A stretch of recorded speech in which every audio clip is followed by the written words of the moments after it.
Hello दोस्तों, welcome back my on YouTube channel. Today we are going to talk about on the electric conduction of heart. पिछले video में हम लोगों ने देखा था कि हार्ट के चैम्बर कैसे होती हैं, कैसे कैसे ब्लड फ्लो होती है, क्या क्या मैकेनिज्म होती है और ब्लड फ्लो किन किन वे से होती है, उस पर सारी चीजें हम लोगों ने पिछले वाले वीडियो में देखा है। अगर आप लोगों ने वो वीडियो नहीं देखा है तो जाके देख लीजिएगा, प्लेलिस्ट में वो पड़ा हुआ है। तो चलिए आज हम बात करते हैं electric conduction of the heart. हमने पिछले वीडियो में देखा था कि जो हमारी हार्ट होती है वो क्या करती है, कंट्रक्शन एंड रिलैक्सेशन, जिसको सिस्टोलिक एंड डायस्टोलिक कहते हैं। आखिर वो सिस्टोलिक एंड डायस्टोलिक होता कैसे है, क्या क्या मैकेनिज्म होती है, कैसे हमारे इलेक्ट्रिक कंडक्शन होता है on the surface of heart, wall पे, हार्ट के वॉल पे इलेक्ट्रिक कंडक्शन होता है, क्या क्या मैकेनिज्म होती है, किन के वजह से होता है, क्या क्या रिस्पॉन्सिबल होती है इसमें, और क्या होता है पेस मेकर ऑफ हार्ट, कैसे ऑटोरिदमिक कंस्ट्रक्शंस होती है हार्ट में, पूरी चीजों को इस वीडियो में क्लियर करेंगे। तो बने रहिए हमारे साथ और अपने वीडियो को स्टार्ट करते हैं। देखिए आज हम बात करेंगे किसको, electric conduction of heart means conductivity of heart कैसे कंट्रक्शन एंड रिलैक्सेशन कैसे करता है, पूरी चीजों को इस वीडियो में देखेंगे। तो देखिए इसमें क्या क्या मैकेनिज्म आती है, इसमें देखिए क्या क्या आते हैं। इसमें आता है एसए नोड, पहला क्या आता है इसमें, एसए नोड आता है, ठीक है, ए बी नोड आता है। उसके बाद आता है बंडल ऑफ हीज, ठीक है, बंडल ऑफ हीज आता है, ठीक है, लेफ्ट एंड राइट बंडल आता है, लेफ्ट एंड राइट बंडल आता है, ठीक है, लेफ्ट एंड राइट बंडल आता है। उसके बाद पुरकिंजे फाइबर आता है, पुरकिंजे फाइबर, ठीक है, ये सब चीजें आती हैं इसमें, किसमें, इलेक्ट्रिक कंडक्शन में। इलेक्ट्रिक कंडक्शन ऑफ हार्ट में ये मैकेनिज्म ऑफ फ्रिक्शन से इन्वॉल्व होती हैं, कैसे कैसे होती है पूरी चीजों को देखेंगे।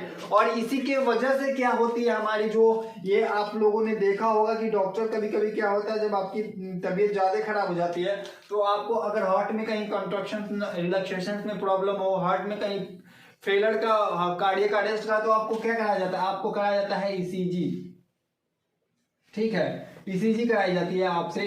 तो ये होता है अपना पी वेव, ये Q R S T wave, देखो Q R S T wave, P Q R S T wave, P Q R S T, ये होता है आपका टी वेव। ये सब होती है क्या, ये होता है आपका ईसीजी। ईसीजी करवाता है क्या, डॉक्टर आपसे ईसीजी करवाता है और ईसीजी करा के जान जाता है कि आपके हार्ट में कौन सी वॉल में क्या क्या दिक्कत होती है। तो इसको भी देखेंगे हम लोग ईसीजी जब पढ़ेंगे। तो अभी हम लोगों को बस फोकस करनी है कंडक्शंस ऑफ हार्ट, ठीक है। तो चलिए कंडक्शन ऑफ हार्ट को बात करते हैं। तो इसमें सबसे पहले बात करेंगे हम एसए नोड के बारे में। एसए नोड होता क्या है और कैसे इलेक्ट्रिक कंडक्शन होती है थ्रू द एसए नोड, देखिए। और हम अपने मार्कर को लेते हैं और चलिए आपके पहला है हमारा एसए नोड। क्या है एसए नोड, ठीक है। अब देखिए एसए नोड होता क्या है, ये हमारा एसए नोड है, ठीक है। अब एसए नोड क्या होता है, देखिए यहां से मान लीजिए ये एसए नोड है, ठीक। अब ये प्रेजेंट कहाँ होता है, ये प्रेजेंट होता है हमारा एसए नोड कहाँ प्रेजेंट होता है, राइट आर्टरियम में होता है, राइट आर्टरियम में होता है। कहाँ होता है, ये हमारे राइट पार्ट, ये हमारी ये हार्ट होती है, देखो ये हार्ट होती है, ठीक है। तो हार्ट में 4 चेंबर्स होती है, 4 चेंबर की जो ये राइट पार्ट होती है, राइट अपर पार्ट जो होती है, यहाँ पे हमारा एसए नोड होता है, ठीक है। हम साथ साथ हार्ट के डायग्राम के साथ भी समझेंगे कैसे इलेक्ट्रिक कंडक्शन होती है। ये हमारा क्या है, ये हमारा है एसए नोड, ठीक है।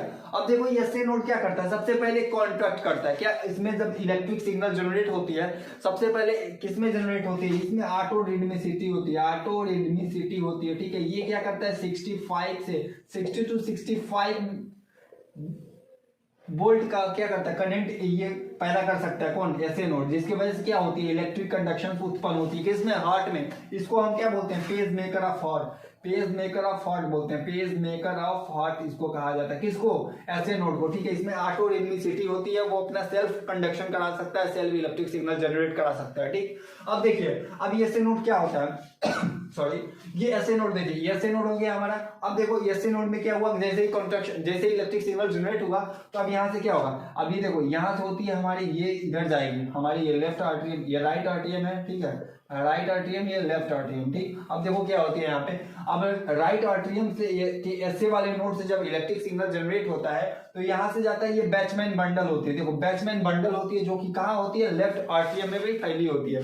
ये बेसिकली देखे तो ये हमारा जो एसए नोड होता है, फिर आगे आके देखो यहाँ से आके ये कहाँ जाता है, ए बी नोड में जाता है, इसको बोलते हैं हम A B node, AB node, क्या कहते हैं एबी नोड। एबी नोड को क्या कहते हैं आर्ट्रियोवेंट्रिकुलर नोड, सॉरी आर्ट्रियोवेंट्रिकुलर नोड कहते हैं एबी नोड को। ऐसे नोड को बोलते हैं साइनो आर्ट्रियल नोड, ठीक है। अब देखो ये जो होती है एबी नोड कहाँ प्रेजेंट होती है, एबी नोड प्रेजेंट होती है हमारी यहाँ पे, कहाँ पे, राइट आर्ट्रियम के नीचे वाले पोर्शन में। कहाँ पे, ये हमारा क्या है, आर्ट्रियम है, ये आर्ट्रियम है, ये वेंट्रिकल है, तो इसीलिए इसको आर्ट्रियो वेंट्रिकुलर नोड बोलते हैं, क्योंकि ये आर्ट्रिया और वेंट्रिकल के बीच में मतलब नीचे प्रेजेंट होती है, ठीक है। अब देखो क्या होती है इसमें, जब यहाँ से इलेक्ट्रिक सिग्नल जनरेट होती है, कहाँ से, ऐसे नोड से जब इलेक्ट्रिक सिग्नल जनरेट होती है तो ये जाती है सबसे पहले हमारे बैचमैन मंडल में, ठीक है। बैचमैन मंडल हमारे किसको कवर किए होते हैं, लेफ्ट आर्ट्रियम को, ठीक है। अब यहाँ से इलेक्ट्रिक सिग्नल जनरेट हुई, सीधे सबसे पहले जाएगी किसमें, राइट आर्ट्रियम में, राइट आर्ट्रियम से सीधे जाएगी लेफ्ट आर्ट्रियम में। तो अब ये क्या करेंगे, दोनों कॉन्ट्रैक्ट कर जाएंगे। जब दोनों कॉन्ट्रैक्ट कर जाएंगे ना तो ईसीजी का हमारा जो ये होता है ये ग्राफ बन जाएगा, ठीक है। पहला ईसीजी का ग्राफ हमारा ये बन जाएगा जब ये दोनों कॉन्ट्रैक्ट कर देंगे, जिसको पी कहते हैं, पी वेव, ठीक है। क्या करता है ये, सिस्टोलेशन ऑफ आर्ट्रियल, दोनों आर्ट्रियल एक साथ सिस्टोल करती हैं। क्यों करती हैं, अगर जब सपोज करो अगर यहाँ से इलेक्ट्रिक सिग्नल डायरेक्ट यहाँ पे आ जाए तो क्या ये करेगी, नहीं करेगी। अगर डायरेक्ट ऐसे नोड से एबी नोड में इंपल्सेस ट्रांसफर हो जाए तो क्या ये दोनों कॉन्टैक्ट करेगा, नहीं करेगा। जैसे इसमें जब इलेक्ट्रिक सिग्नल जनरेट होता है तो सीधे इलेक्ट्रिक सिग्नल जाता है किसमें, लेफ्ट आर्ट्रियम में, तो दोनों क्या करते हैं, दोनों एक साथ कॉन्ट्रैक्ट करते हैं। अगर कॉन्ट्रैक्शन का वीडियो नहीं देखा है तो उसको जरूर देखना, ठीक है। तो ये दोनों क्या है, ऐसे कॉन्ट्रैक्ट करेंगे, ऐसे कॉन्ट्रैक्ट कर जाएंगे, ठीक। अब देखो कॉन्ट्रैक्ट कर जाएंगे, ठीक, कॉन्ट्रैक्ट कर जाएंगे। अब देखो यहाँ से जब फिर अब दोनों कॉन्ट्रैक्ट कर रहे हैं, वॉल खुल गई, यहाँ से यहाँ की जो ब्लड है सीधे नीचे आ गई, ठीक है, ये नीचे ब्लड आ गई, ठीक। अब देखो क्या होता है, ये दोनों वॉल खुल गई, ठीक। अब देखो यहाँ से जब ब्लड आती है, अभी यहाँ से सिग्नल क्या करती है, अभी एसए नोड से सिग्नल भेजता है किसमें, एबी नोड में, ठीक है। एबी नोड के बाद भी क्या होती है, ऑटोडिग्निसिटी होती है, मतलब as compare to SA node कम होती है, क्योंकि अगर एसए नोड कभी कभी खराब हो जाता है, वॉल जो एसए नोड कभी कभी खराब हो जाता है कुछ लोगों में, तो ये जो होती है ना एबी नोड वो अपना इलेक्ट्रिक कंडक्शन करवाती है, ठीक है। तो अब देखो यहाँ से यहाँ तक की जो गैपिंग है इसको बताता है हमारा ये, ठीक है। अब देखो यहाँ से यहाँ तक की गैपिंग को हमारा ये ईसीजी का ये रिपोर्ट बताता है, ठीक। अब देखो यहाँ से क्या होगी, हमारी जो क्या होंगी, हमारी जो इलेक्ट्रिक सिग्नल होंगी ये कहाँ जाएंगी, बंडल ऑफ ह्यूज में जाएंगे, ठीक है। ये हमारी है bundle of huge, bundle of huge, ठीक है। अब यहाँ से क्या होगी, अब ये भी नोड में आया, ए भी नोड क्या करेगा, अब नीचे ट्रांसफर करेगा, तो यहाँ पे ऐसे बना होता है, इसको बंडल ऑफ ह्यूज कहते हैं, बंडल ऑफ ह्यूज। ये कहाँ होता है, bundle of huge, bundle of huge हमारे कहाँ होता है, ये दोनों वेंट्रिकुलर सेप्टम होती है, इंट्रा वेंट्रिकुलर सेप्टम होती है, उसके बीच में होता है हमारा बंडल ऑफ ह्यूज, ठीक है। अब देखो जब बंडल ऑफ ह्यूज में दोनों इम्पल्सेस ट्रांसफर हो गई, तब ये क्या तुरंत ट्रांसफर हो जाएंगे किसमें, लेफ्ट एंड राइट बंडल में, लेफ्ट और राइट बंडल में। लेफ्ट और राइट बंडल में क्यों ट्रांसफर होती है, क्योंकि लेफ्ट जो होता है वो हमारा लेफ्ट वेंट्रिकुलर में जाता है, और जो हमारा राइट होता है वो राइट वेंट्रिकुलर में जाता है, ठीक है। अब दोनों ये क्या हो गई, लेफ्ट और राइट बंडल में डिवाइड हो गई। जो एबी नोड के नीचे हीज बंडल आता है, ये हीज बंडल आ गया, ठीक है। ये देखो ये यहाँ पे हीज बंडल है, ठीक है, कहाँ होता है, इंट्रा वेंट्रिकुलर सेप्टम में होता है, ठीक है। अब देखो यहाँ से ये डिवाइड हो गई दो तरीके से, एक हो गया राइट, एक हो गया लेफ्ट बंडल, ठीक है।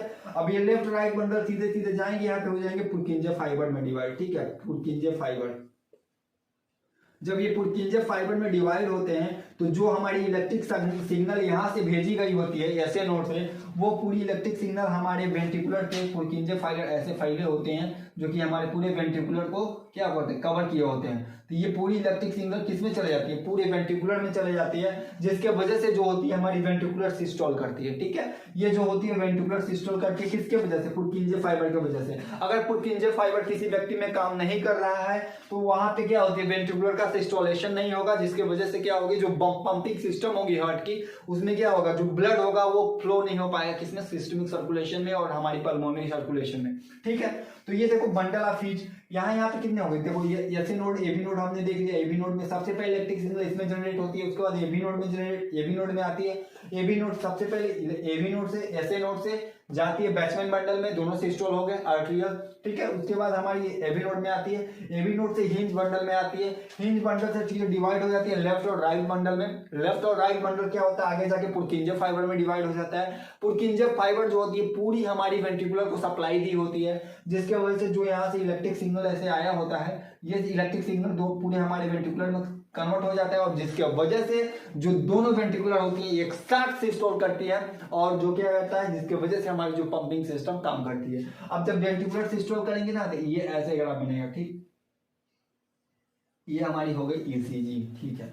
अगर देख लो, अगर आपकी ईसीजी में देखो, अगर ईसीजी में मान लो ऐसे ऐसे है, अब मैं ईसीजी का डिसऑर्डर बता रहा हूँ, ठीक है, ये हमारी ईसीजी बन गई, ये हमारा क्या हो गया पीक्यूएस जो भी क्यूआरएस जो वेव होती है हमारी, सॉरी क्यूआरएस जो वेव होती है वो क्या करती है, ये हमारा बताती है वेंट्रिकुलर के सिस्टोलेशन को, ठीक है। अब ये हमारे पे गैपिंग हुई, अब ये जो हमारा रिपोलराइजेशन होगा तब ये हमारी टी वेव बन जाएगी, ठीक। ये होती है हमारी ईसीजी। ईसीजी में कुछ डिसऑर्डर, अगर देखो ईसीजी का रिपोर्ट देख के आप कैसे बता सकते हो कि इस व्यक्ति में क्या क्या दिक्कत हो सकती है। जैसे मान लीजिए हमारी नॉर्मल ईसीजी है, क्या है, हमारी नॉर्मल ईसीजी ऐसे है, ठीक है, ये हमारी है नॉर्मल ईसीजी, ठीक है, ये हमारे P Q R S T wave, ठीक है, ये हमारी नॉर्मल ईसीजी है। नॉर्मल ईसीजी क्या करती है, नॉर्मल ईसीजी हमें ये बताती है, जो ये हमारी क्या है, ये हमारी है सिस्टोलेशन ऑफ किसकी, दोनों आर्टेरियल की। जब दोनों आर्टेरियल सिस्टोल करते हैं तो हमारे ये पी वेव बनता है। अगर जैसे सपोज करो किसी व्यक्ति की आप रिपोर्ट देख रहे हो, ईसीजी रिपोर्ट देख रहे हो ईसीजी रिपोर्ट देख रहे हो, ठीक है, ईसीजी रिपोर्ट में अगर आपकी ये सिस्टोलेशन जो है ऐसे करके है, ऐसे करके है, ठीक है, ऐसे करके ऐसे बना है ईसीजी रिपोर्ट में, तो आप तुरंत आपको समझ जाना चाहिए जो हमारी कहीं ना कहीं हमारी जो आर्टेरियम है, जो दोनों आर्टेरियल है वहां पे जो इलेक्ट्रिक सिग्नल जनरेट हो रहा है वो वहां पे दिक्कत है कहीं ना कहीं। ये इसको ऐसे बनना चाहिए जो कि आपको ऐसे बना है, कहीं ना कहीं उसकी गैपिंग हो रही है तो आपको समझ जाना चाहिए कि आर्टेरियल में कोई ना कोई गड़बड़ी है, ठीक है। अगर वही केस में देखें, अगर वही केस में जो हमारी ये गैपिंग है ये हमारी जो बढ़ जाए यहाँ से, ठीक है, अगर यहाँ से यहाँ तक बढ़ जाए, नॉर्मल हमारी इतनी है, अगर बढ़ के इतनी हो जाए, फिर यहाँ से ऐसे बने, ठीक है, यहाँ से अगर ऐसे बने, अगर यहाँ से ऐसे बने तो आपको तुरंत समझ जाना चाहिए कि जो ये हमारी यहाँ से और यहाँ तक जो मैसेज आ रहा है, मीन्स ऐसे नोट से ये भी नोट तक जो मैसेज आ रहा है वहां पे गैपिंग लग रही है, कहीं ना कहीं हमारी इसमें कुछ ना कुछ कमी होती है, ठीक है।